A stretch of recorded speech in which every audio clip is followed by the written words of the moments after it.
Joining me today to talk about Oblivion Remastered is one Jean-Luc Seipke. Greetings and salutations, old friend. Hello. How do you feel?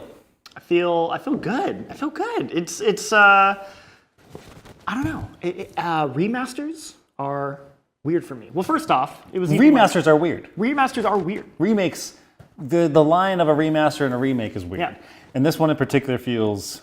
It's Oblivion. We've talked about this many times. I think myself, Jake Decker, even you, we all have a lot of like personal attachment to Oblivion. That game like means a lot to me. It's like a very like formative game that I played. So the idea of a remaster is both very exciting and also like, oh, are they gonna be able to nail it? Yeah. The game has been out for what, 24 hours? About 24 hours. So I did just barely enough time to form some early impressions. Right. By no means a definitive take quite yet. Before we dig into it though, how do you feel about it just kind of appearing in the world? Great. Yeah. I think that's awesome. Yeah. Especially because appearing in the world is kind of weird because it did get It got leaked and all that for jazz. months now. But I mean, there's still a...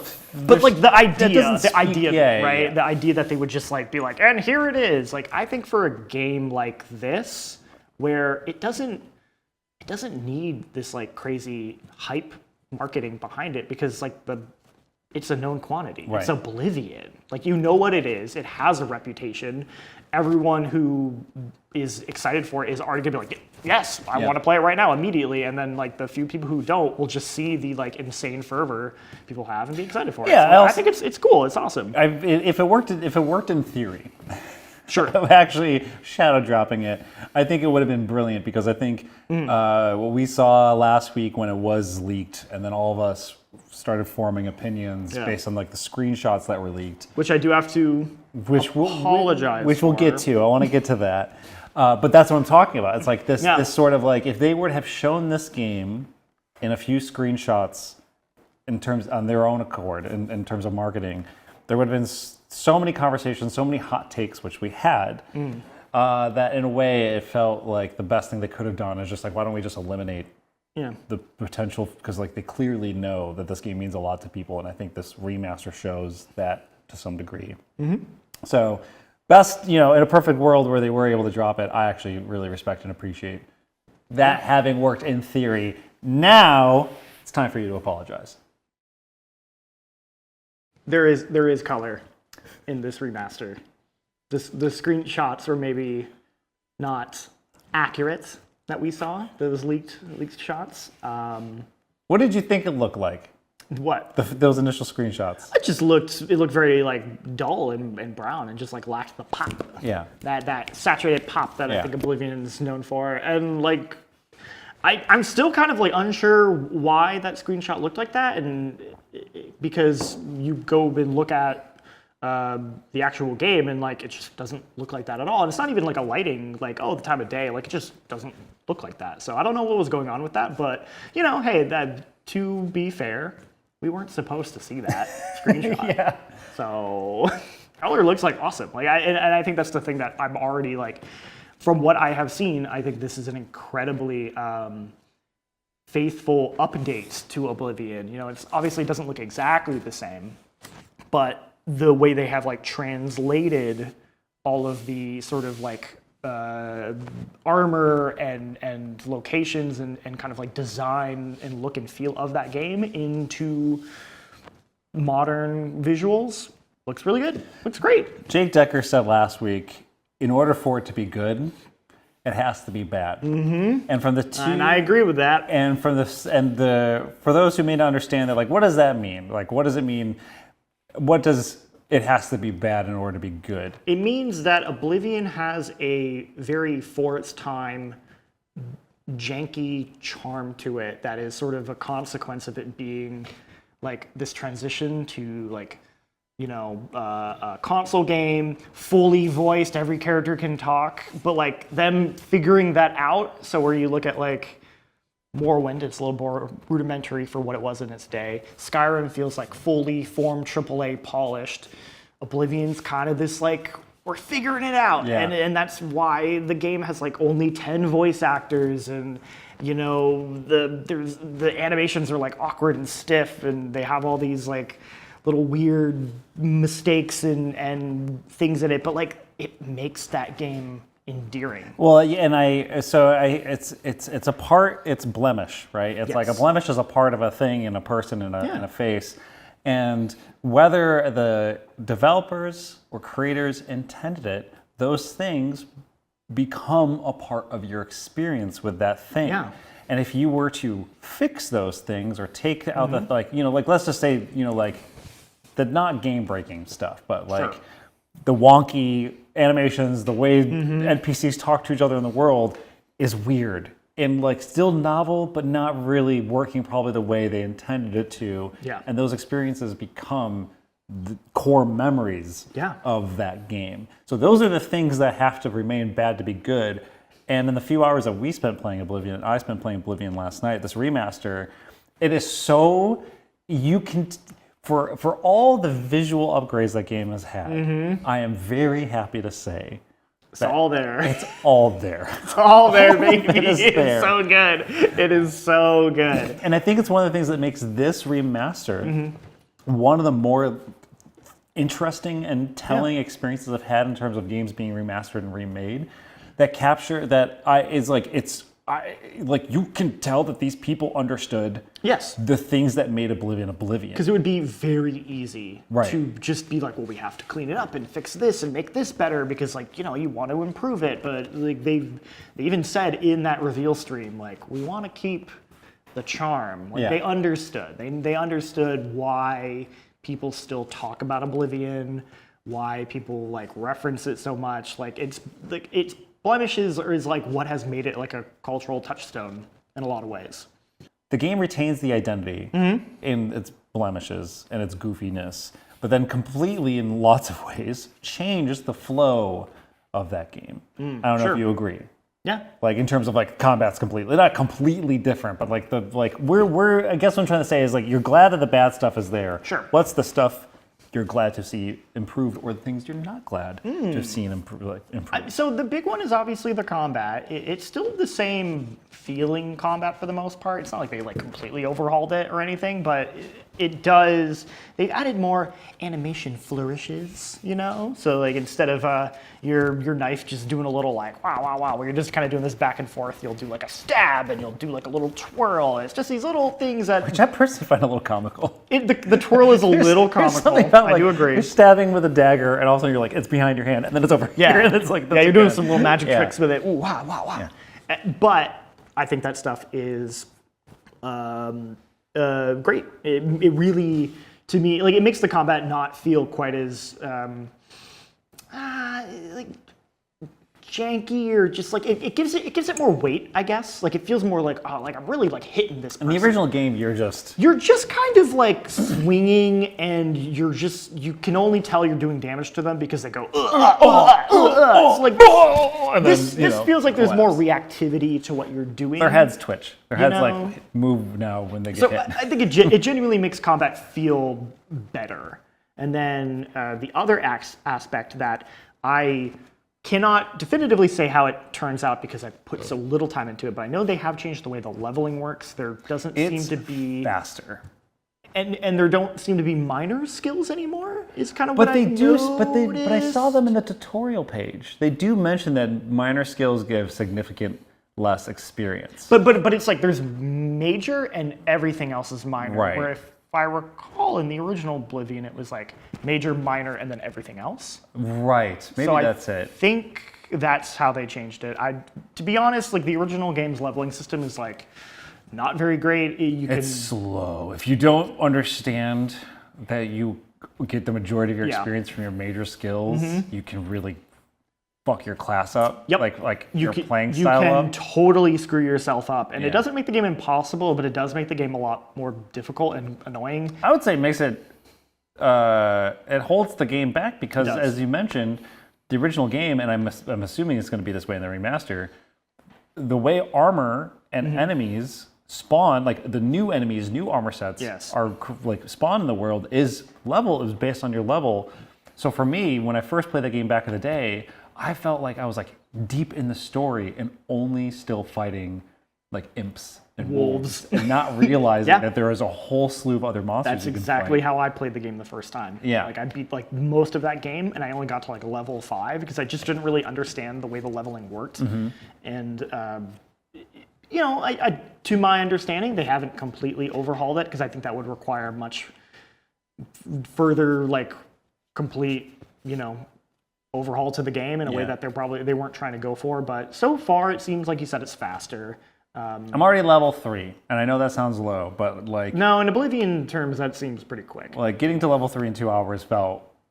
I was like, holy shit. Yeah. I was like, but hey, you can still jump to get those acrobatic stuff. Just keep jumping. You can sprint Just now. keep jumping. The sprint is hilarious. It's so funny. You go to third person and do the sprint, and your character is just booking it. down. They look like they're gonna run through a wall. Yes, it's incredible. It's a sprinting. great little animation.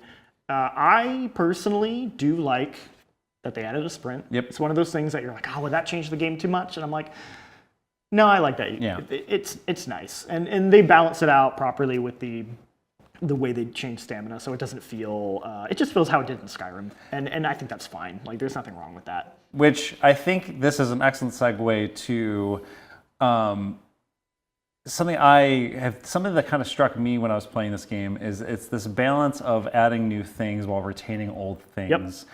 But it's doing it in a way that I can't really quite put my finger on. I've seen done before, because traditionally with remasters, we just get a good example is I just did an interview with the director of Onimusha 2, who's coming back for the remaster of the game he directed 20-some years ago.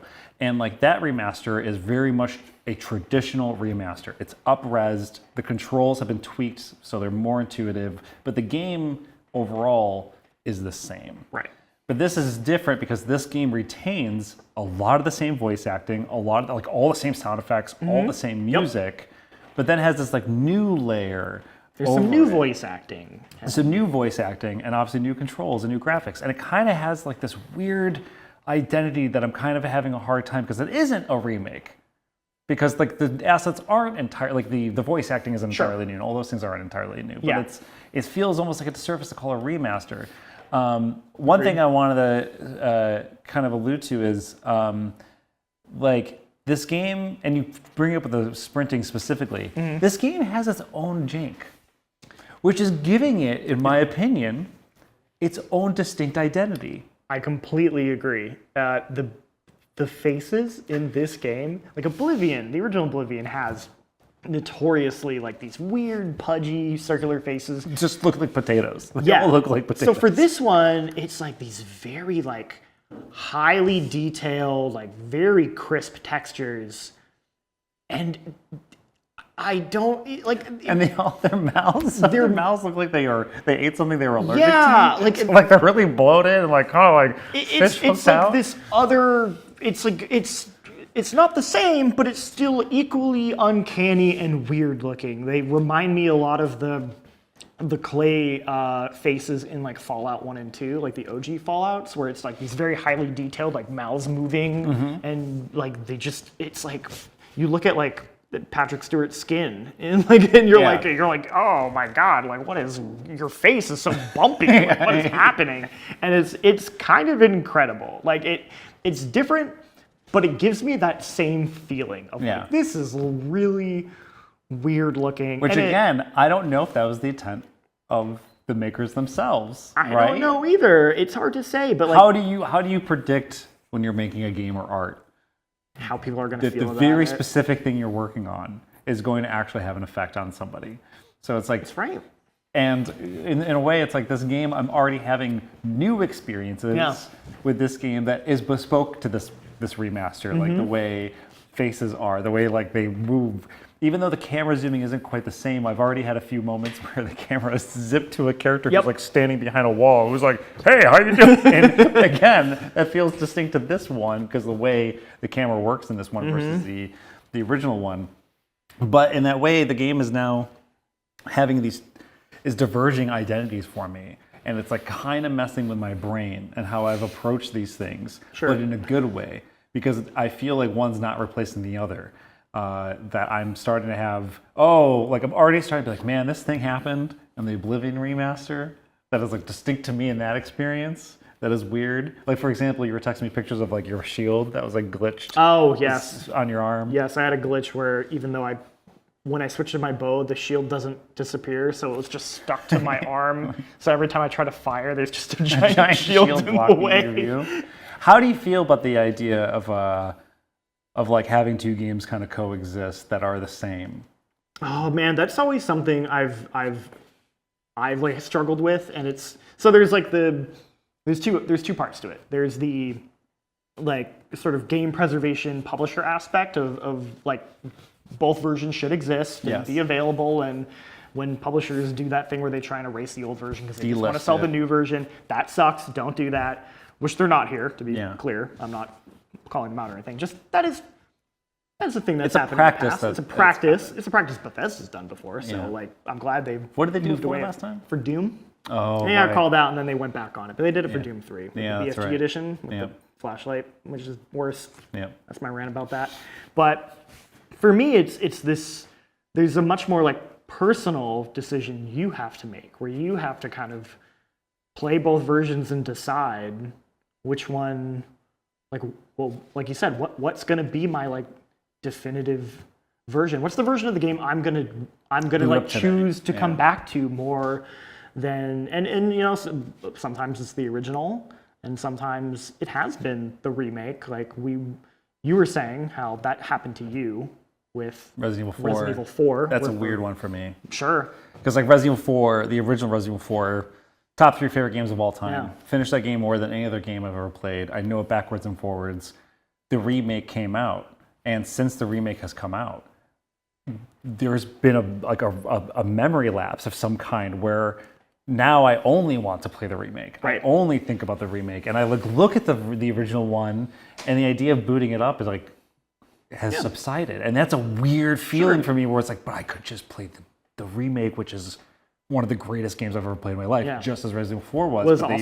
But they've flipped, shifted, and that's bizarre. But for this remaster, which I know isn't a full-blown remake, I haven't felt that yet. I still feel that they are coexisting. Yeah, no, and like that's an experience I went through last year with Persona 3 Reload, when I was like, oh, like there's some things about it that it like feels like this is the version I'd play, but then there's like a few things that I'm still just like, oh, I don't know. I still prefer that one over this. I do think in Reload's case, ultimately, the newer version is probably my like the one I would probably continue to play. I agree with you though. I don't know where this one's going to land for me because as much as I am enjoying it, I had to pull back up the original to kind of look at it and do some stuff and capture a few things, and I was like. You know, as much as that game has aged, it still is like incredibly playable and fun. On PC. On PC, I should say. Although my wife played it for the first time like 2 years ago on Xbox 360, not 360, sorry, Xbox Series X, backwards compatibility. She had a great time with it. Oh, I'm sure. And loved it. But yeah, it's this. I do not know where it will ultimately land, but I think it is just really cool and exciting that. I am in that it is good in a way where I'm even like able to have that conversation as opposed to just being kind of like disappointed in it or just feeling like, it's okay, but it's not doing its own. It's not doing enough for me to like feel like it needs to exist. Because that's always the other thing is like, does this need to exist?